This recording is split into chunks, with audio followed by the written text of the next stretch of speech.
Assalomu alaykum. Hozir sizlar bilan Django Web Framework'ida formula bilan ishlashni ko'rib o'tamiz. Avvalambor birinchi terminal oynasini ochib olamiz. Bu yerdan o'zimiz yaratib olgan bitta muhitni ichiga kirib olishimiz kerak. Masalan, list ichida baza nomli menda papka bor. Bu papkaning ichida yana bitta loyiha uchun papka yarataman. Misol tariqasida, masalan, forma nomli papka yaratamiz. Bu papkaning ichiga kiramiz. Bu yozmasdan turib type tugmasini bossak ham ichiga kiradi. Buni ichiga endi pipe-env yordamida Django'ni o'rnatamiz. Pipe-env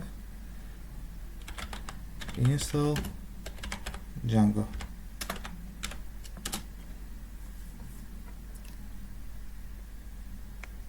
Biroz kutib turamiz.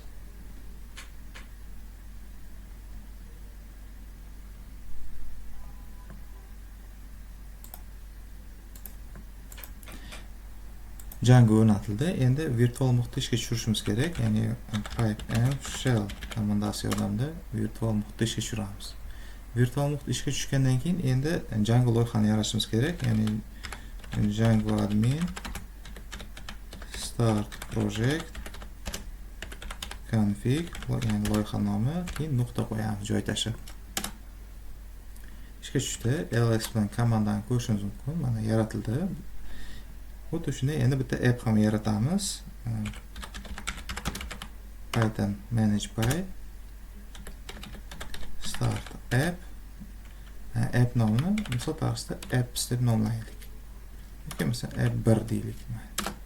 Enterni bosamiz. ls bilan ko'rishingiz mumkin. app1 nomli bitta papka yaratildi. Endi o'tgan darsimizda shablonlar haqida gapirgan edik. Shablonlar uchun bitta templates nomli papka ham yarataylik. Papka yaratildi. Hozircha buni pastga tushirib turamiz. Terminalimizni. Endi Visual Studio Code dasturini ochaman.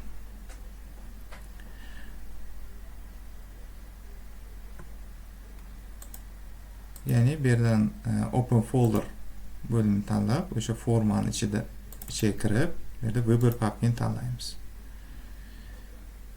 Endi buni ichidan app ichida ko'rib turganingizdek bir nechta Python fayllar bor va config ichida ham Python fayllar bor. Birinchi o'rinda config ichida settings o'tamiz. Buni ichida installed apps degan joyni topasizlar va biz yaratgan appni kiritamiz. Ya'ni app1 deb nomladik. App nomini saqlaymiz. Ya'ni mana app1 nomi. Yana pastroq tushamiz, templates degan bo'limni topamizda, buni ichiga dirs, ya'ni yo'llanma qismiga quyidagi komandani kirishimiz kerak. Ya'ni str base dir nuqta join pass. Buni ichiga shablonlar uchun templates nomli papka yaratgan edik. Buni saqlab olamiz. Ya'ni fayl bo'limidan save yoki Ctrl S deb bo'lsangiz saqlaydi. Keyingi ishimiz urls degan faylga kiramiz. O'sha config papkaning ichida bu yerda quyidagi komandani kiritamiz. Ya'ni include va mana bu qismga yana ps deymizda virgul include app nomi, ya'ni app1 ning ichida urls nomli faylimiz bor deb yo'l ko'rsatyapmiz. Hozircha lekin bizda mavjud emas. Buni endi yaratib olishimiz kerak. Keling o'sha app1 ichiga kiramizda file new file. Birinchi o'rinda bunda yerdan Python fayl tanlaymizda bir saqlab olaylik. Buni forms deb nomlayman. Ya'ni forms deb nomlab buni ichiga quyidagi komandani kiritamiz. From Django import forms. Formani chaqirdik. Keyingi ishimiz endi class, bitta class yaratamiz. Contact form. Bu shunchaki sinf nomi. Forms.forumdan vorislik oladi. Buni ichiga quyidagi endi bir nechta maydonlar kiritamiz forma elementlarini. Birinchisi name, ya'ni ismi. Forms nokta char field. Buni ichiga quyidagicha xususiyat berishimiz mumkin. Masalan, max length barobar qancha element o'z ichiga olsin 50 ta va label deymizda label barobar formada o'sha ismi deb so'rasin bizdan. Keyingi maydonda e'lon qilamiz. Email ya'ni forms nuqta email field, ya'ni faqatgina elektron pochtani qabul qiluvchi maydon. Bu label qismiga email deb yozamiz. Keyingisiga message degan maydon kiritamiz. Degan forms nuqta char field. Bu ko'proq qo'shimcha ma'lumotni qabul qiladigan bo'lsa, ya'ni widget komandasi yordamida forms nuqta text area desa ko'proq ma'lumot o'z ichiga oladi. Va label qismiga esa qo'shimcha ma'lumot deb yozishimiz mumkin. Buni saqlaymiz Ctrl S bilan. Saqlaganimizdan keyin yana bitta birinchi views ga o'tamiz. Views da endi views qismiga kiramizda, mana app 1 ning ichida views ga o'tib, quyidagi forma elementimizdagi, ya'ni forms dan modul chaqirib olamiz. Import. Bizda o'sha contact form nomli klassimizni chaqirib oldik. Mana bu qismda esa yana renderdan keyin redirect nomli qismni ham kiritib qo'yishimiz kerak, ya'ni yo'naltirish deyiladi. Hozir tushuntirib o'taman. Birinchi o'rinda birinchi funksiyamizni e'lon qilaylik. Ya'ni contact view nomli funksiya yaratamiz. Buni argument sifatida request nomli argument, ya'ni so'rov deb tarjima qilinadi. Istalgan nom berishimiz mumkin. Birinchi shart kiritamiz. If request nuqta method, ya'ni forma elementi o'sha metoda aynan postga teng bo'ladigan bo'lsa, ekranimizda va form o'zgarishini yaratamiz. Bu forms nuqta, ya'ni yoki masalan contact form ichiga request nuqta post deymiz.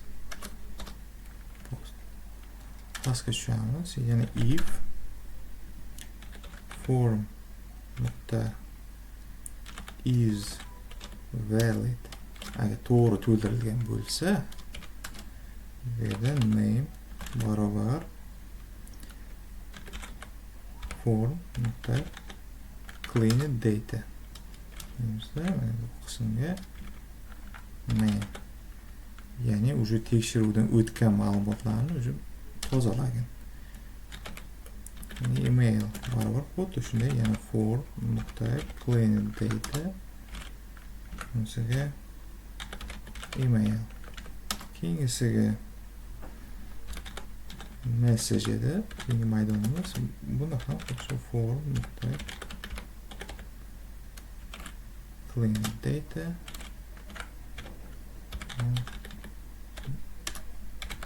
message.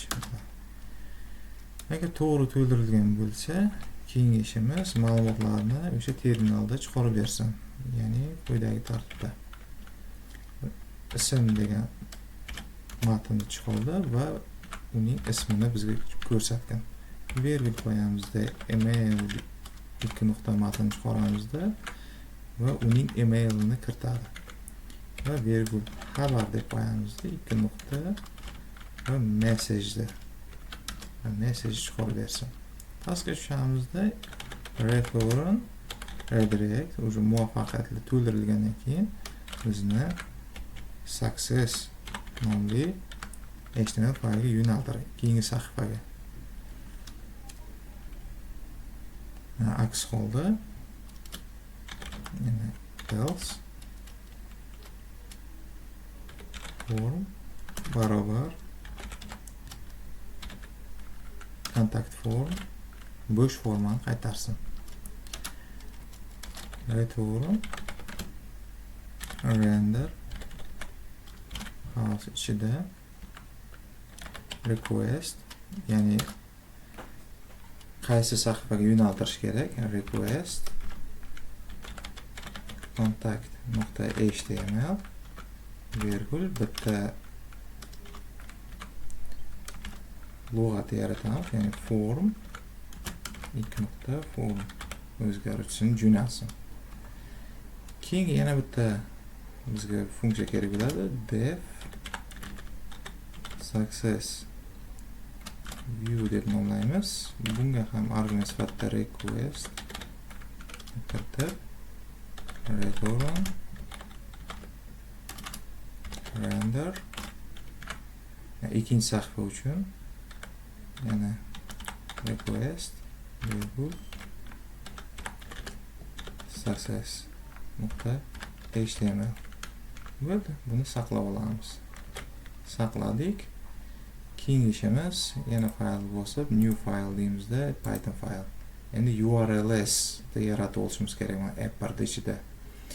Buni saqlaymiz. Saqlayotganda o'sha apperda ichida urls deb nomlaymiz. Enter. Quyidagi komandani kirishimiz kerak. From Django.urls import pass. Keyingisi from.viewsdan modul chaqiramiz, ya'ni import contact view va success view funksiyalar chaqiramiz. URL patterns barobar endi yo'llanmani kiritamiz. Pass birinchi asosiy sahifa uchun contact view ishlasin va name barobar contact deb nomlaydik. Keyingi pass deymiz. Mana bu yerdan virgul qo'yib qo'yishimiz kerak. Keyingi sahifamiz uchun success sahifaga o'tganimizda bu success view funksiyani ishlasin. Name barobar success deb nomlaymiz. Uni virgul saqladik. Endi faylni bosamiz, new text file qilib buni saqlab olamiz. Ya'ni text ichidan html ya'ni bu contact.html bo'lib saqlansin. Bitta xatolik ketdi. Bu faylda men templates ichiga kirishim kerak edi. Mana templates ichiga saqlashim kerak edi. Saqladik.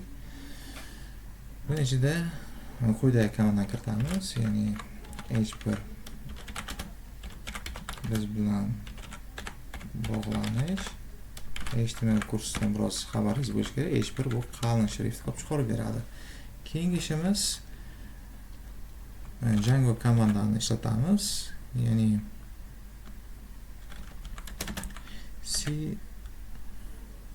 CSRF token nomli o'sha maxsus komanda bor, ya'ni cross site request forgery, ya'ni saytlar aro so'rovlarni qalbakilashtirishdan himoya qiluvchi buyruq.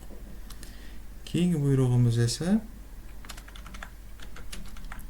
mana bu yerdan birinchi formani e'lon qilaylik. Form method barobar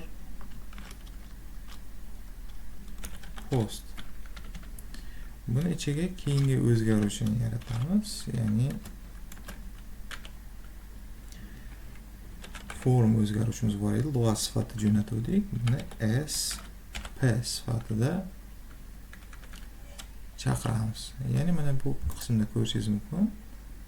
Cross site request forgery, ya'ni hujumlarga qarshi himoya o'rnatilgan.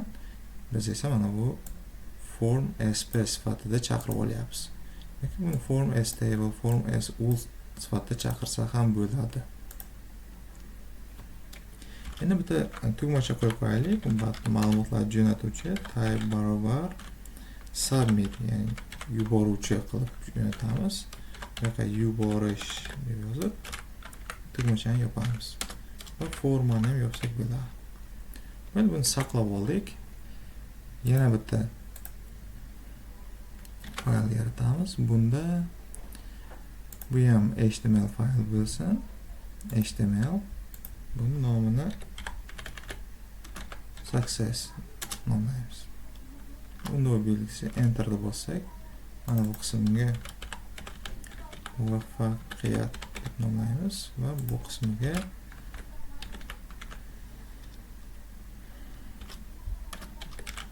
sizning ma'lumotlaringiz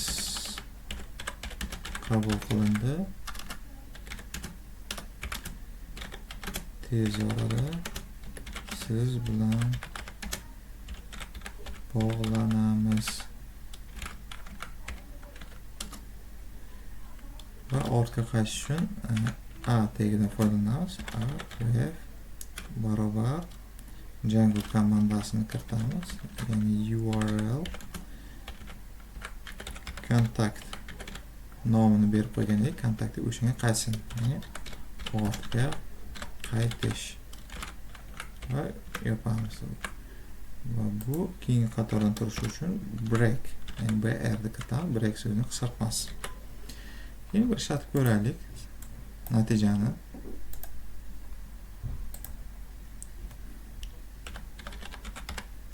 Python endi ishga tushirib ko'rishimiz mumkin. Python manage by run server. Hozir hech qanday xatolik bermadi. Bir nusxalab kirib tekshirib ko'rishimiz mumkin. Mana hech qanday xatolik bo'lmabdi. Name ga Ali deb qo'yaylik. Ali Valiyev. Mana bu email ga Ali Valiyev sabachka